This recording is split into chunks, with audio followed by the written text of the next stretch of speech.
Hello, friends, and welcome to our SBT Sutra studies class, which we have every Saturday. My name is Venerable Tarpa. Before we begin our class, let's take a moment to appreciate our handsome community gathered here today. Today, I feel fortunate to sit as a member of this kind community in the safety and security of like-minded friends, sharing this present moment with others dedicated to the cultivation of goodness. Today, I'm grateful for the direction and support that this community provides, a community worthy of my time and commitment, a community where my efforts have meaning, purpose, and are appreciated. Today, I'm thankful for this community of awakening, a place to gain the knowledge and skills to improve my life, a family, a home, and a sanctuary for all of us seeking refuge from the storm.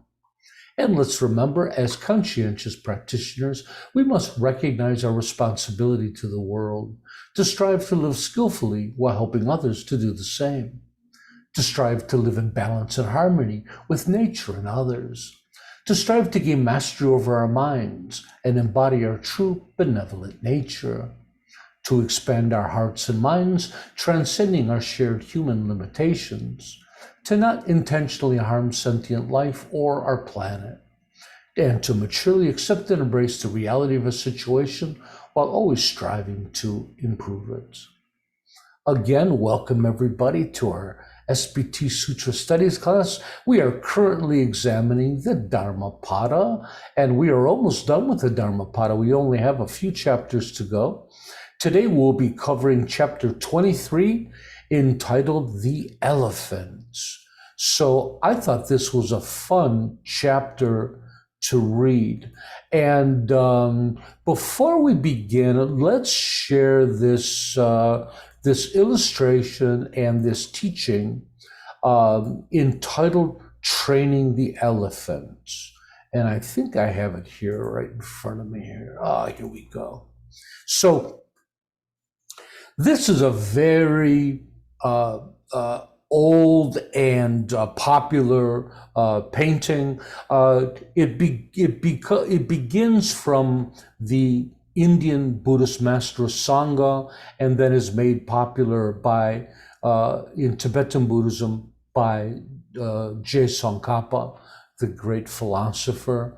And basically, what it is, it's instructions for calm abiding meditation. And if you remember, calm abiding meditation is the one where we're following our breath and we're learning how to calm the mind down and develop single-pointed concentration in order for clarity to come forth, insight and understanding to arise. So I think what we'll do is we'll start down here at the bottom of the image. The image is kind of small for the screen. I am going to make this available on our social media. So as soon as we're done with class, I'll post it. You can examine it up close. So here down at the bottom, we have this crazy monk with a stick. And he actually has a lasso and a pointy stick, which is called a goad, and which they use to train elephants. And so in this really interesting illustration, the elephant is the human mind, and this is about how to train the human mind. The black is the afflicted mind, and often they talk about a mind that's having a lot of problems with laxity, or they use this term sinking, the sinking mind. But nevertheless, as you can see, the monk is running behind, because the wild elephant's just out of control. And then we have a monkey that's up there too, those monkeys at the top. And if I'm not mistaken down here, the monkey is distraction. So that's anxiety and distraction, right? So if you notice, the monkey's leading the elephant here, right?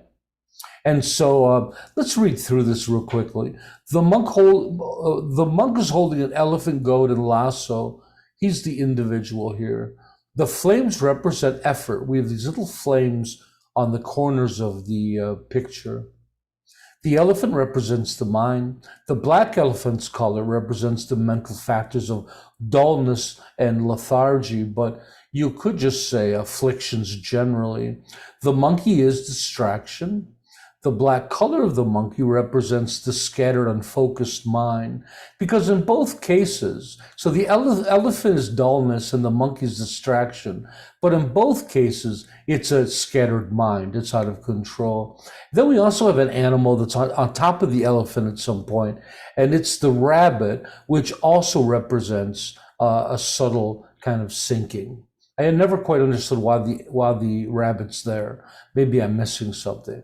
Back to our image. So if you notice, the monk is chasing the elephant and the monkey, and here we have the flames that are our joyous effort. These are the jewels up here. Now, as he's chasing and effort's applied, you notice the elephant is starting to change color. He's some white on him, right? And now, as we move further up, the elephant is more white, and the rabbit's on top at this point. Now the monk gets even closer, right? The monk has the tools for training the elephant or the mind. The elephant is more white, and so is the monkey. The monkey's starting to turn white. Now at this point, the monkey is behind the elephant and the rabbit, and now the monk takes the lead, which means he's finally gaining control over the mind, over distraction, over laxity. And as they move along, they become more and more white, which means undistracted and trained.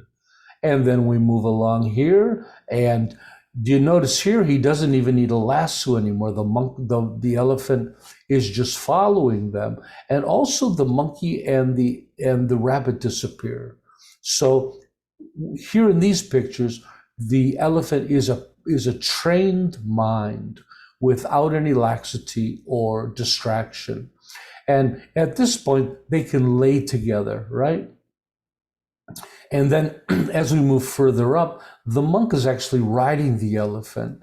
He's in full control of this elephant, as it is in this picture here. And then this leads to complete liberation, flying through the sky up here.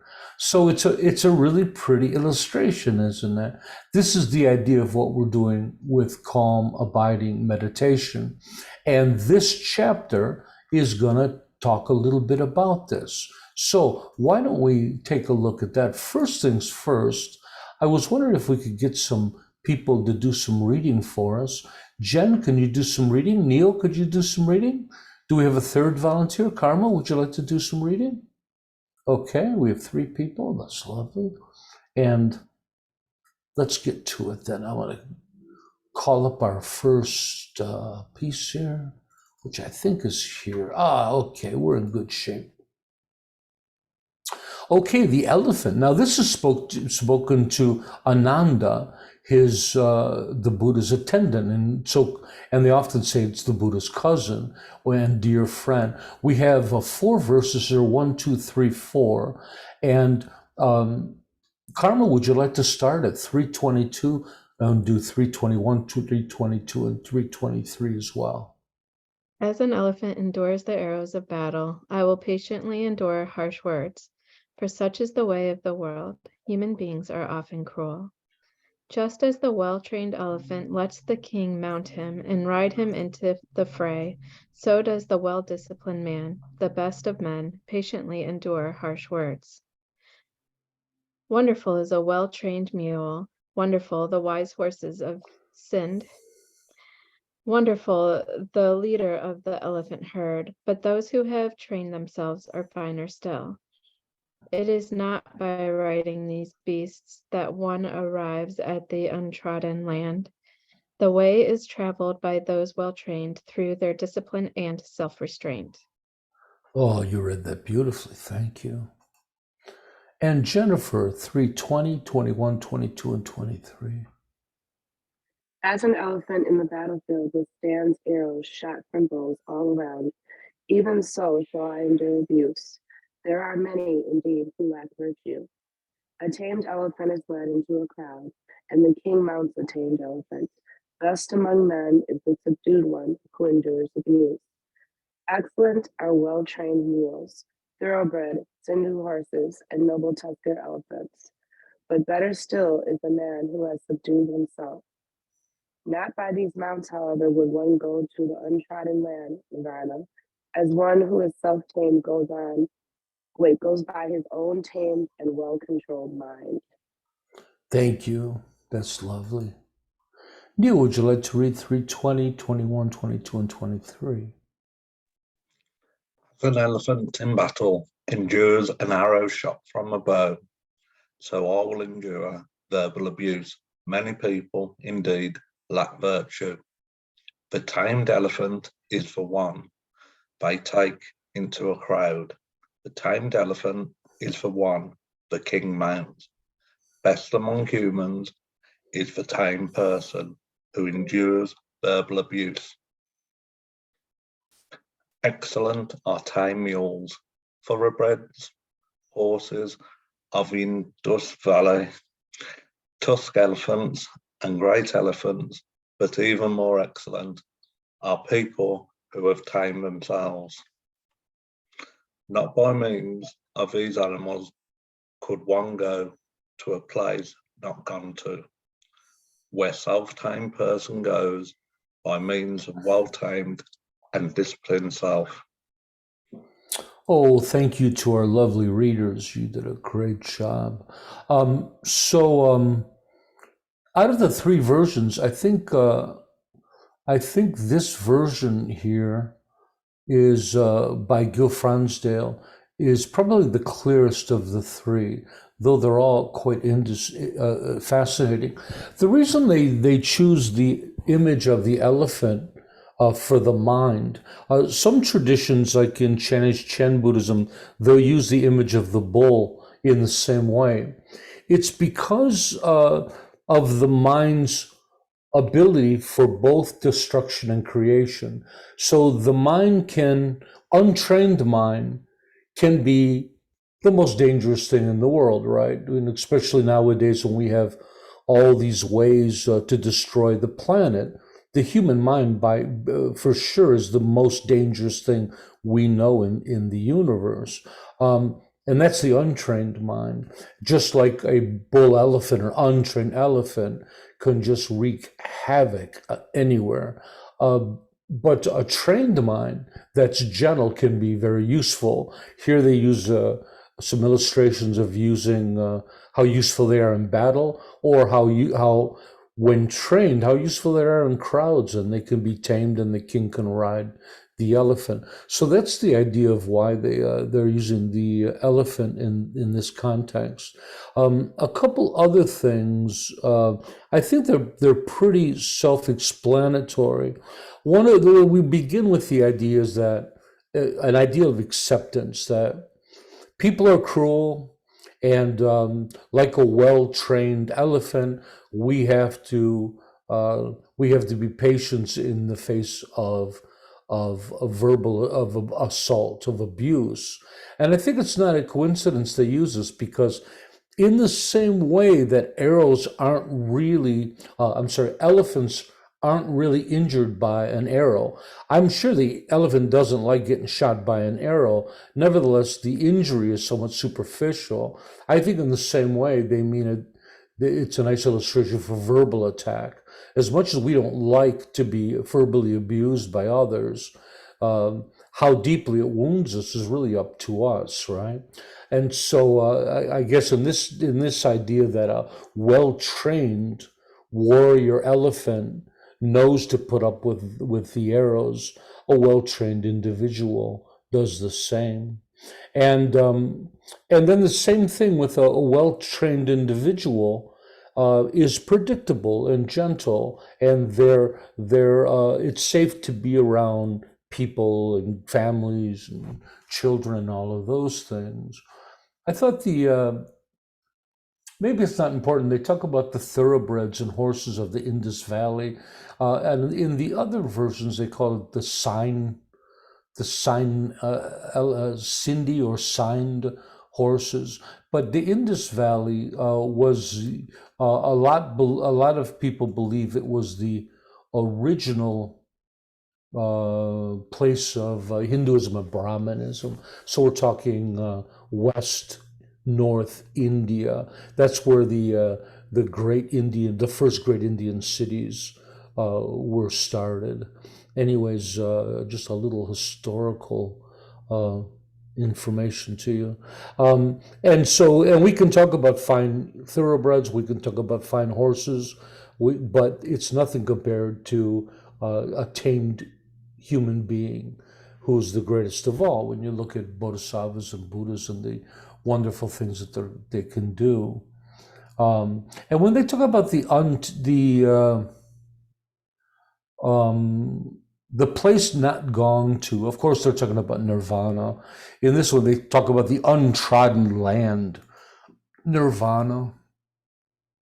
And here they talked about the same thing. Again, the untrodden land, nirvana, that only a person that's disciplined with self-restraint, is going to be able to enter into nirvana.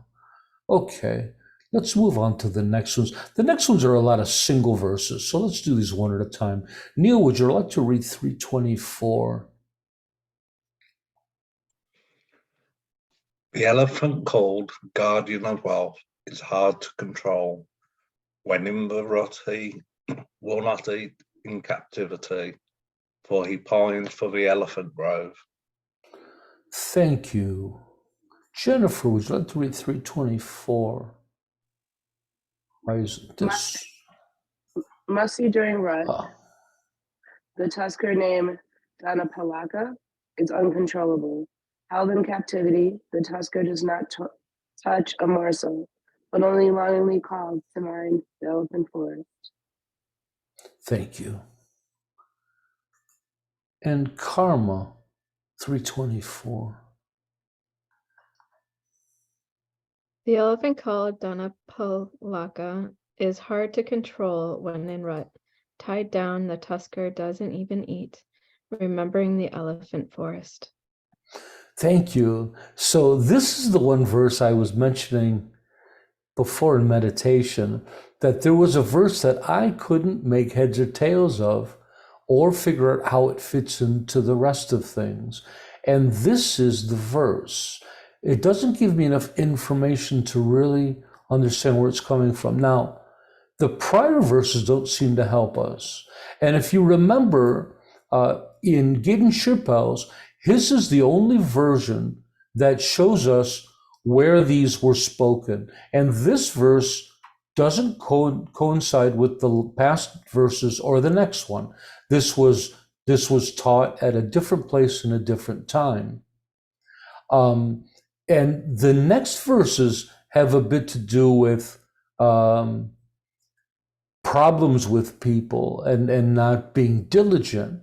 But for the life of me, I have no idea what 324 pertains to. It's the first time I've had this problem in the sutras. Does anybody else have any guesses into what they mean by this? I think Gil Fransdale's is the best one here. So we talk about this strong elephant, even though it's living in luxury and captivity. Here they talk about it being tied down, but in Buddharakitas they talk about one of them talked about him being even in luxurious conditions. I think it was the notes here in 324. Elephant that being held in luxurious captivity by the king only longed to return to the forest to care for his mother. So I can't even guess what this verse is supposed to be about. Anybody? Let's keep reading and we'll, Karma? Maybe just about longing and being held back by that. Cool. Let's keep reading and see if possibly it'll become clear to us. Jennifer, would you like to read 325? The heedless glutton who nods off and falls asleep anywhere is like a great hog swilling slop. The sluggard will take birth again and again. Hey, I resemble that comment. I am a sleepy big monk, but nevertheless, I do get up bright and early to do my meditations. Karma, would you like to read 325? When a man is sluggish and gluttonous, sleeping and rolling around in bed like a fat domestic pig, that sluggard undergoes rebirth again and again. Thank you. And Neil, 325. The sluggish and gluttonous simpleton who sleeps and rolls about like a fat, grain-fed hog is reborn again and again. Oh, that's quite a picture, isn't it? It's kind of a familiar archetype, isn't it, for the rich, being fed grapes and being overweight and just sitting around all day. Thank you. I don't think I have much to share on that one. Neil, would you like to read 326? My mind once acted as it pleased, doing whatever it desired. But now that I have grasped the way that it works, I will control it as an elephant is controlled by the hook. That's great. Karma, 326.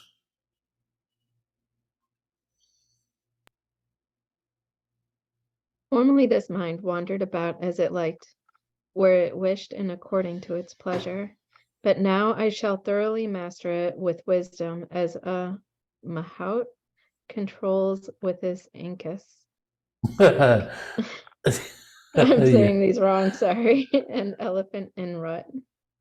I don't even remember running across that vocabulary. I don't have a clue. We'll see if Gil Franz knows what those are. So let's see here. Jen, would you like to read 326? In the past, this mind went wandering, where it wished, as it liked, and as it pleased. Now I will restrain it wisely, as an elephant keeper does an elephant in rut. Thank you for not giving me karmas. Sure. So I think karma, those are that refers to an elephant keeper. Let's see here in 326. Yeah, an anka sagaho, literally one who handles the goad. That's that hook, that sharp poker of an elephant driver must be the other term. So that's great. But this verse was very important to me. As we talked about a few weeks ago, we had a lesson on meditation and we had a lesson on right efforts.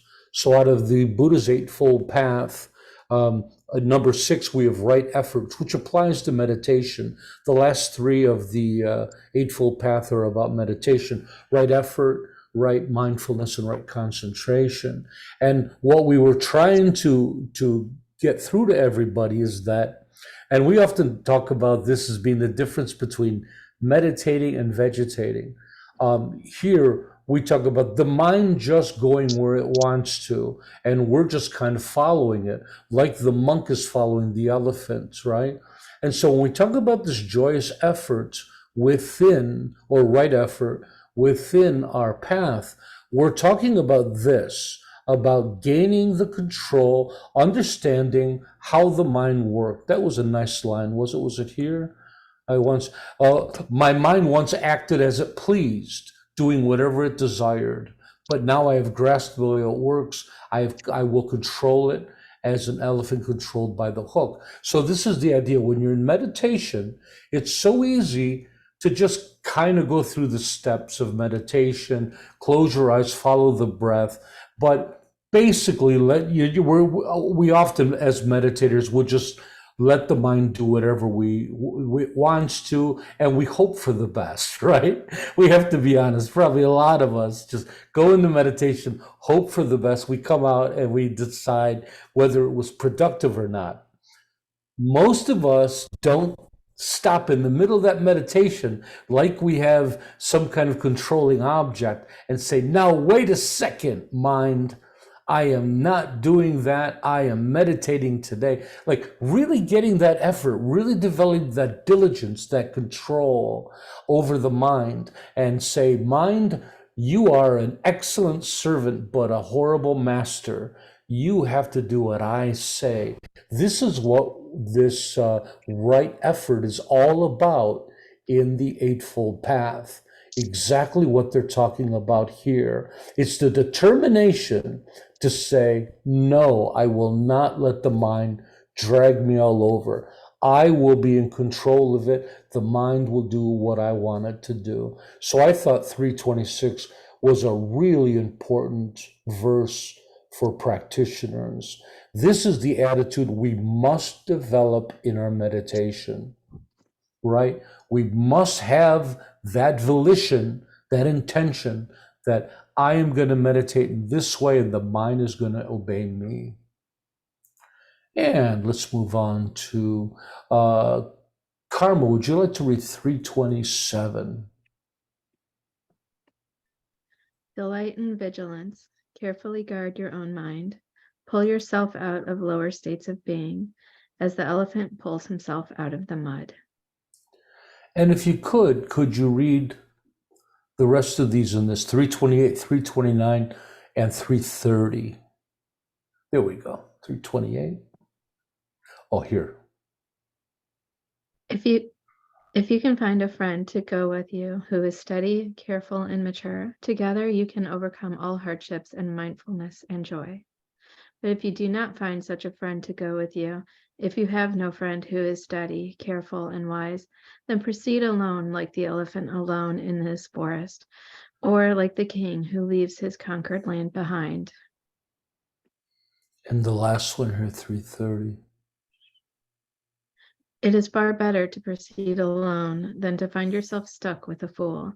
Like an elephant alone in an elephant forest, there will be little desire or chance to do wrong. Thank you. Do you remember when we started the Dhammapada, and we talked about that the verses in each chapter weren't written together, and most of them do not relate to other verses. And as you can see by the headers at the top, they're actually spoken in different places. And through this chapter, you can kind of see that the thing they all have in common, all the verses in this chapter, is that the word elephant is in them, right? So this is important when you read the Dhammapada, because most people will make inferences based on the prior verse or the upcoming verse. And the problem there is these are just all thrown together because they share like a similar word, like in this case, elephant, right? Okay.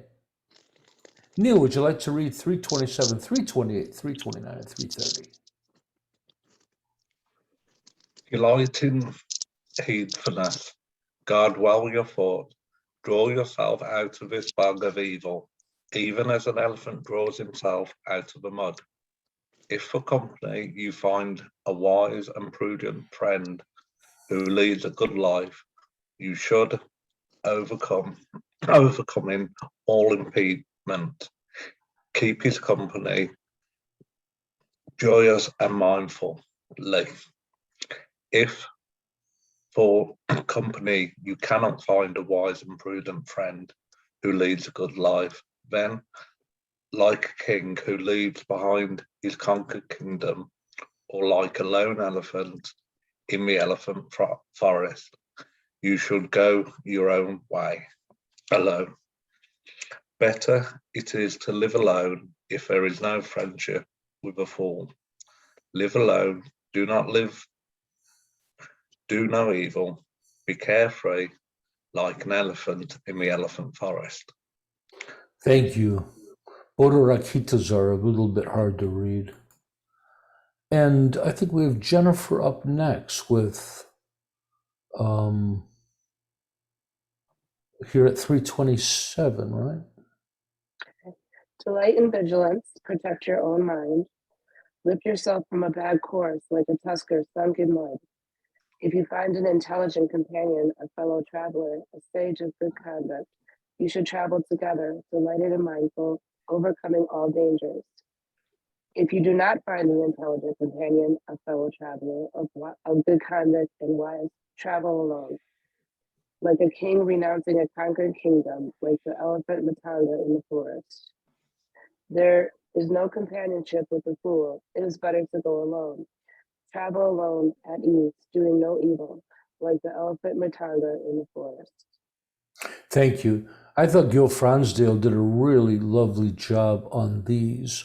So in the first verse, we have in the three different versions, we have Gaiden Shupo talks about pulling ourselves out of the three lower states of being. And those are the three realms. That's the hell realm, the ghost realm, or the animal realm. And that's places that we don't want to be reborn.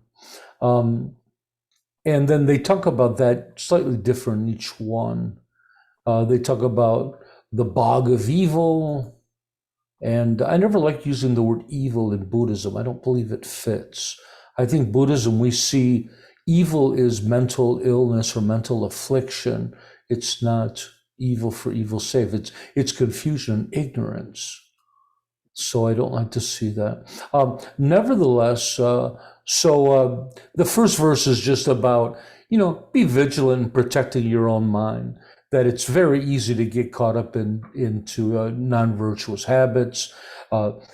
People that are non-virtuous, it's really easy to get caught up in that. The next two verses are wonderful, and there's so many memes about this throughout Buddhism. This sentiment is repeated over and over again, and it's the idea that if you can't find decent people to walk the path with, and we could talk about this can be either a teacher, a fellow practitioner, or Sangha in general. All three fit into this. If you can't find decent people that you respect that uphold the behavior of Buddhism, it's better to walk alone. Like an elephant that just takes off. And so, and I believe that to be true too. Every time I get lonely, I say that. I say that to myself. Anyways, but we're lucky. We have a wonderful Sangha of fine practitioners, so none of us have to walk alone. This is the great thing about Sangha. A Sangha who has good conduct and is wise. That's just absolutely wonderful. There's no companion with a fool. There's no companionship with a fool. It's better to go alone at ease.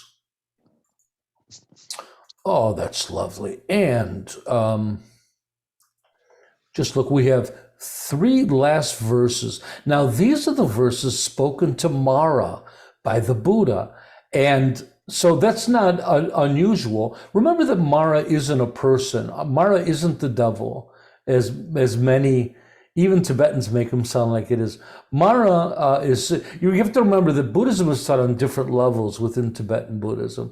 You have simple Buddhism that's taught in stories, that is for the lay people, for the uneducated. And the higher monks, they don't care if it's accurate or enough.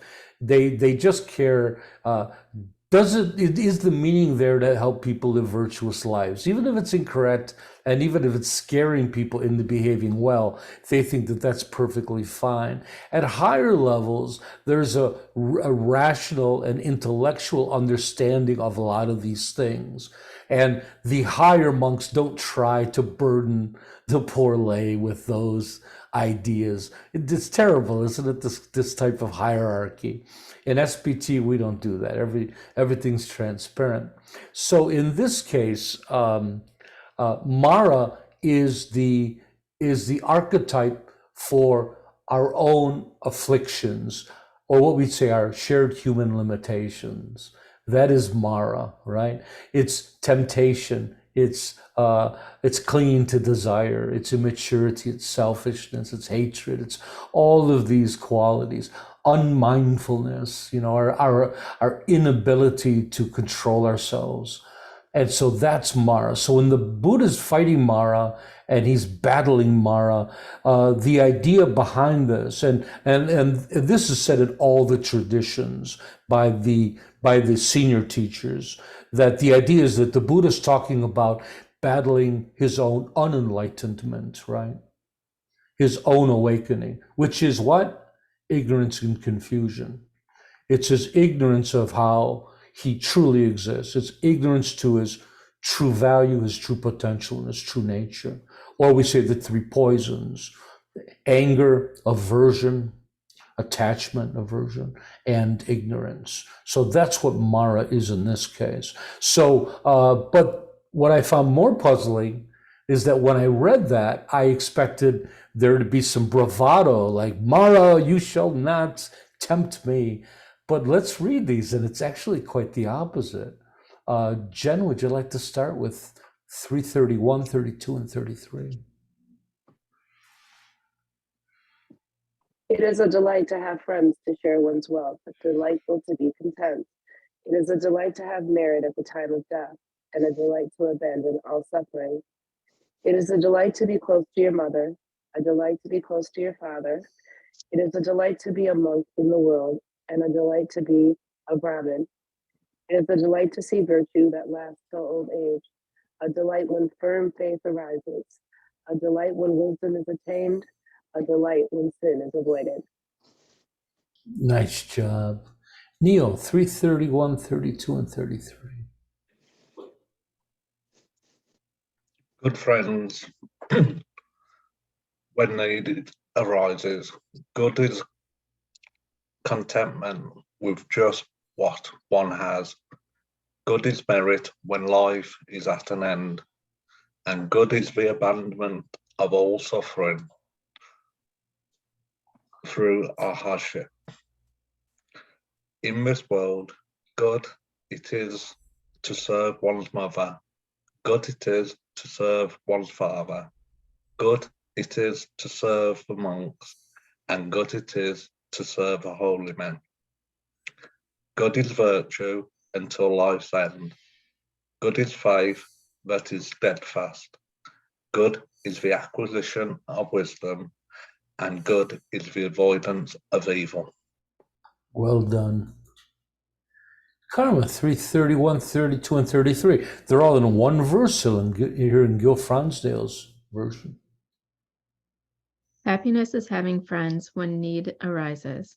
Happiness is contentment with whatever there is. Happiness is merit at the end of one's life. Happiness is the abandoning of all suffering. In the world, respect for one's mother is happiness, as is respect for one's father. In the world, respect for renunciants is happiness, as is respect for Brahmins. Happiness is virtue lasting through old age. Happiness is steadfast faith. Happiness is the attainment of wisdom. Not doing evil is happiness. Thank you. So I thought these last three verses were wonderful, huh? And right from the Buddha's words on what really is satisfying and happy in the world. But aren't they three strange verses to be talking to Mara about? Maybe it's a rebuttal, and he's trying to, maybe Mara says, well, what happiness is sensual desires and sexuality and drinking, and the Buddha maybe says, no, Mara, you're wrong. This is happiness. So that's the only thing I could think about. I thought it was really pretty. An interesting thing, Gaten Chipel has it's a delight. It's a delight to be a monk in the world and to be a Brahmin. Brahmin can be thought of as a bodhisattva, a high practitioner. Brahmin actually comes from the Brahmin religious tradition, but the Buddha would often use it as a archetype for an awakened being. So Gaten Chimpo talks about it's a delight to be a monk and to be a Brahmin, but the other two versions talk about honoring. Here they say honoring a monk or serving a holy man, and Gil Fronsdale's talks about respecting a renunciant and respecting a Brahmin. Gaten Chimpo had a lot to say about the monastic order, and more about the bad side of the monastic order, of the archetype and the hierarchy, and the dogma. He didn't care for that. He was a bad boy in the Tibetan tradition. If you remember the story we told, he spends a lot of time in India. When he finally comes back to Tibet, they don't like his outward kind of views, and he ends up in a prison and dies in prison in Tibet. He doesn't become famous until many, many years later. His books were banned, and now Tibetans really appreciate his viewpoint. So it kind of makes sense that he didn't want to talk about respecting monks and renunciants or awakened people. But I thought it was just really pretty. A couple of the lines. Of course, it's always wonderful to have friends when the need arises. Contentment for sure. Merit at the end of one's life. And what they mean here is, I take it as being prepared for the end of life. Happiness is to abandon all suffering, of course. Respect for one's mother, appreciation for one's mother, appreciation. You could just say the love of mother and father, right? And then to respect and revere monastic or let's just say practitioners, right? Good practitioners, teachers. Of course, that's a great form of happiness. So, and of course, the last one, to do no evil is happiness. How is that so simple, right? To do only good, to do no evil, to purify the mind. That is the end of this chapter. Does anybody have any thoughts? Did you notice nothing ever seemed to make sense of 324? None of the prior verses. That just stands out on its own. I have a Theravada professor I'm friends with. I do his translation work. I'm going to have to write him a note and ask him, what the heck is 324? Does anybody have any questions, thoughts, or comments on our class today? I'm going to take this down temporarily. Did you enjoy it? Oh, Sangpo, please. So, yeah, I was trying to have a thing about the idea of speaking to Mara, and I was wondering, is that through sort of meditation or through reflection that, that comes around? Obviously, Mara doesn't, well, we're saying Mara doesn't exist. So it's not a physical talking to another person, or, like Jesus on the mound, with the devil trying to, this is about, is this more about meditation and looking at the negative aspects, or the, trying to identify the more sort of positive, I would say neither. Mara, of course, we're affected by Mara more when we're not meditating. But Mara is simply our unenlightened mental state. That's what Mara is. And Buddhahood is our awakened state. So the two work as opposites. I would recommend a book to everybody. Stephen Batchelor wrote a book all on Mara itself, and he's got some really interesting views on who and what Mara is. And what I shared with you is what I believe the most common view is. What I tend to share is what I take away from having a very broad view of all of the different traditions. That's what really influences my own belief. I tend to focus on things and hold stronger beliefs on things that are represented in all the traditions. Yeah. Good question, Sampo. Thank you. But I thought it was an easy to understand chapter. I think it was inspiring, right? And specifically what I liked the most was this idea of how the elephant story pertains to right effort in the Eightfold Path. I've been trying to make that point clear to the Sangha. If you notice that every few weeks I'll talk about it and bring it in, because I think that's the major problem with most people's meditation, is that they don't get the lasso and the gourd for the mind. They don't really take charge and say no to their mind and and really actively get into meditation. They're always kind of just being dragged along by the mind. So to me, this was a really nice illustration for that, and I hope that's really clear to everybody. Okay, with that note, how about if I do a little conclusion of today's class?